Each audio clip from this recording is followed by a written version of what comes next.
We hadn't always been here, but the neighborhood has. Even before it was a neighborhood on Earth, this one had always been here.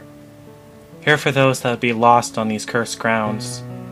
Here for those who would die long before their real life ever truly began. Here for those who would never really want it to grow up. We come from different times, and we come from different lives.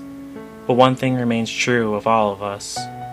We lived on the earthly realm of the neighborhood at some point in our lives, and died before our time was supposed to come.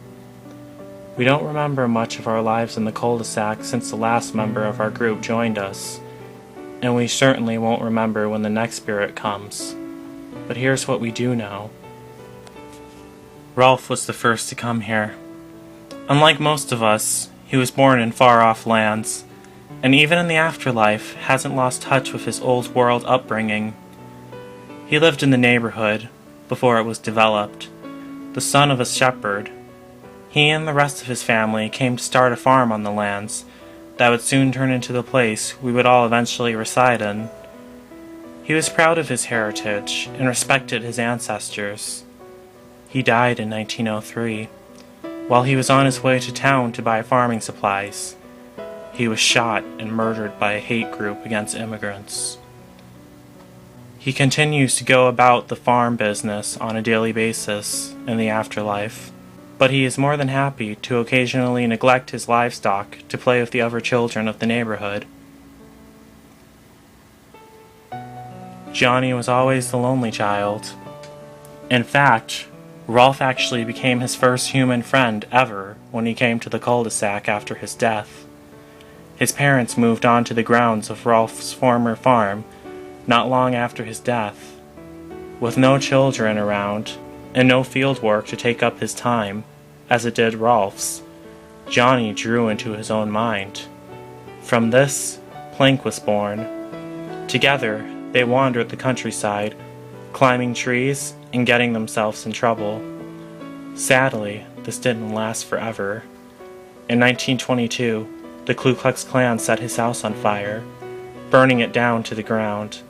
His family managed to escape, but unfortunately, Johnny didn't. He saw his imaginary friend, Plank, standing by him to his last breaths. Even in the afterlife without the countryside to play in, Johnny still wastes much of his time frolicking through the backyards and streets.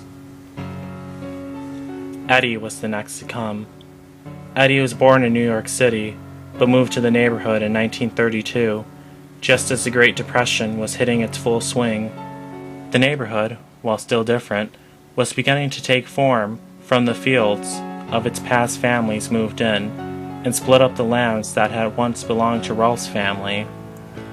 Always a schemer, Eddy looked to do anything to bring some comfort to his very bare family life, even if it cost him the friendship of others. Eddy also never had a father figure, since his real dad abandoned him and his mother when he was first born. From this, Eddy's brother was created. Even though he was nothing more than a figment of Eddy's imagination, Eddy looked up to him.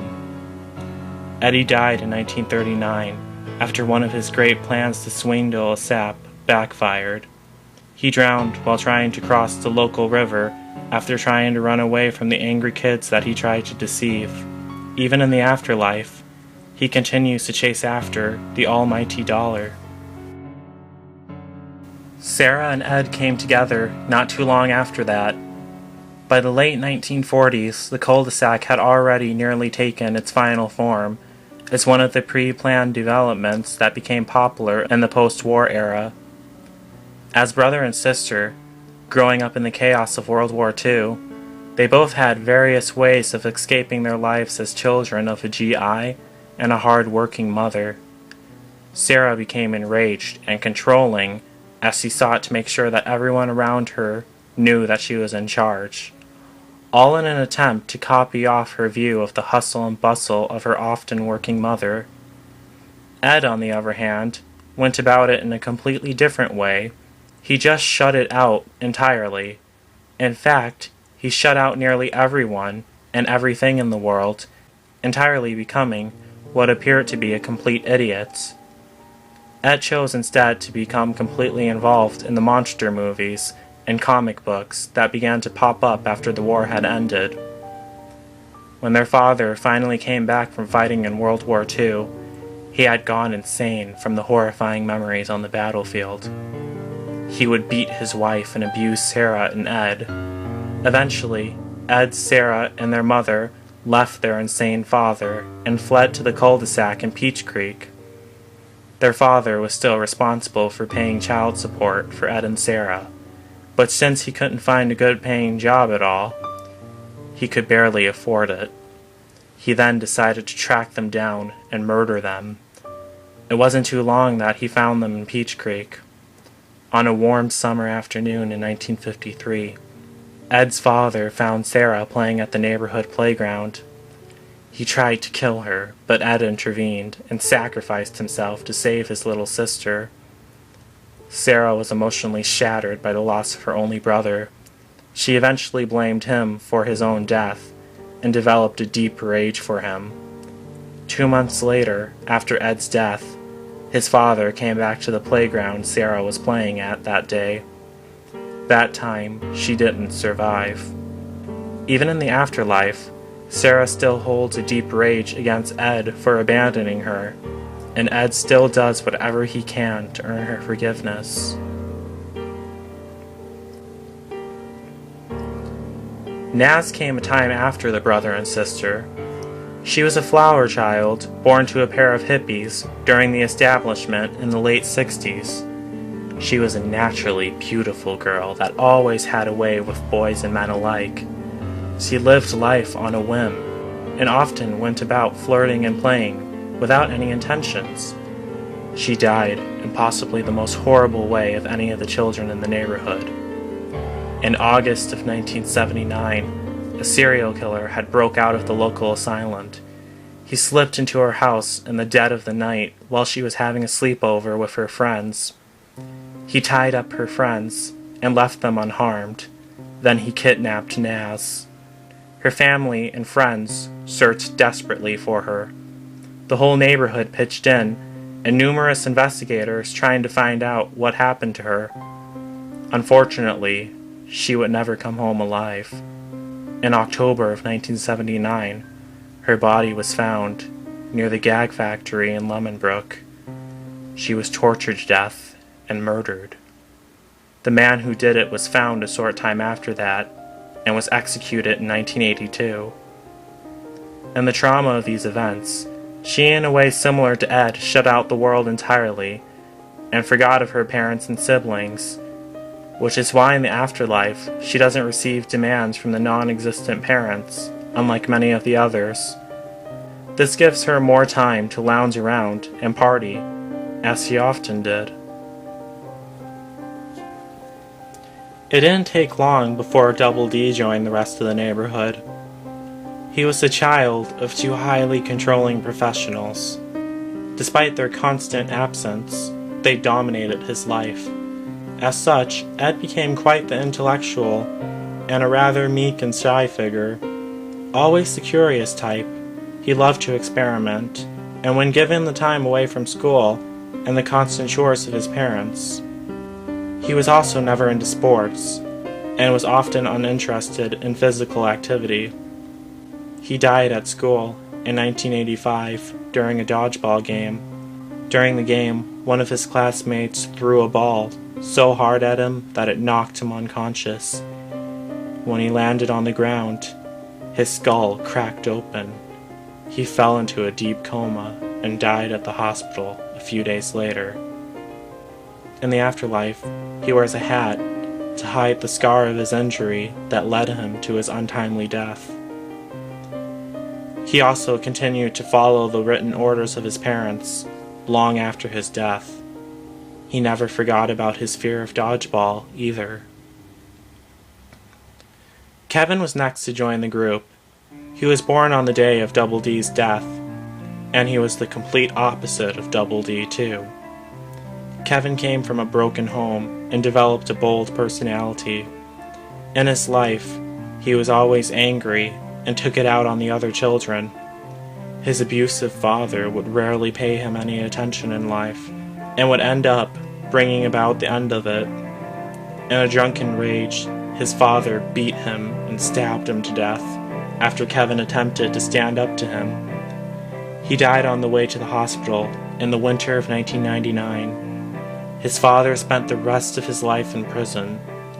In the afterlife, Kevin's changed his perception to the opposite of what his life really was, with a distant father who would shower him with gifts. However, he continued to maintain his bullying, even in death. Jimmy was the next to come to the cul-de-sac.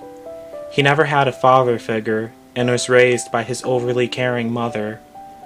This caused him to develop a very feminine personality. He was constantly teased at school for it. People would judge him on the way he talked, the way he dressed, and the way he acted. He was also very passive and was an easy target for the local bullies at his school. Every day he'd come home with bruises and injuries. When his mother confronted the school about it, they never took any action at all. The torment dragged on for years, and eventually, Jimmy caved into his own suffering.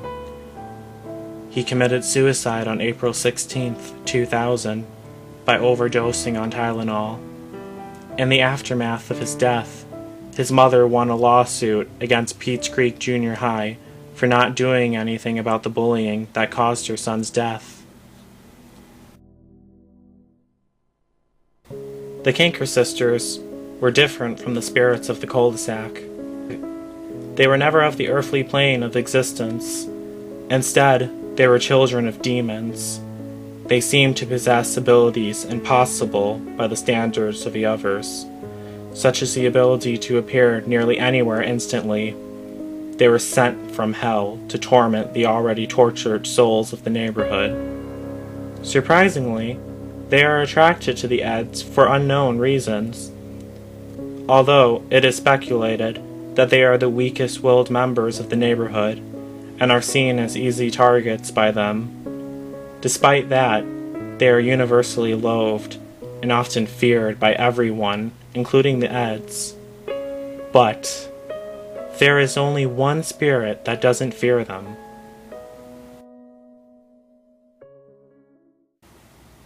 You may not recognize this character, but he is among the spirits of the cul-de-sac. Although he never appeared in any of the episodes, due to the fact, by the time he died, Edda and Eddy already completed its series run in 2009. His name is Joe. Even though his death wasn't as terrifying as Naz's was, his life was much more terrifying than any of the children in the cul-de-sac. Joe was a foster child, born in a juvenile prison in Texas in the late 1990s. His parents were deported to Mexico, and he was raised by a foster family, living in a rundown apartment in downtown San Antonio. The environment he grew up in was dangerous and unstable. The city was full of gang members, thieves, criminals, and the cops were all corrupted. When Joe was just 7 years old, he was forced to join a local gang, Vados. Every day was a nightmare for him. He lived in constant fear and was always paranoid. He was always at risk of getting killed, and the Vados gang forced him to participate in their crimes and to kill many innocent civilians. Joe was driven to a deep insanity. After a few years, he was sent to live with a new foster family who resided in the cul-de-sac in Peach Creek. The cul-de-sac had finally taken its final form in the late 2000s decade. His new foster family tried to help him, but there was no help for him at all. Joe had already lost his sanity. He was haunted by the terrifying memories of being part of the Vados gang. He would often awake in the middle of the night, screaming, and he'd constantly have mental breakdowns. Eventually, his foster family decided that they couldn't take it. In December 2012, on his 16th birthday, he was kicked out of his foster parents' home. It just so happens that the court had him emancipated against his will. He would no longer receive help from anyone, and he was on his own, completely. On the cold winter night of New Year's Eve 2012, he died of hypothermia. He spent the final hours of his life in the trailer park, surrounded by the spirits of the cul-de-sac who came before him. All of them were waiting. Jimmy, Naz, Sarah, Johnny, Ed, Eddy, all of them were waiting for him to join them.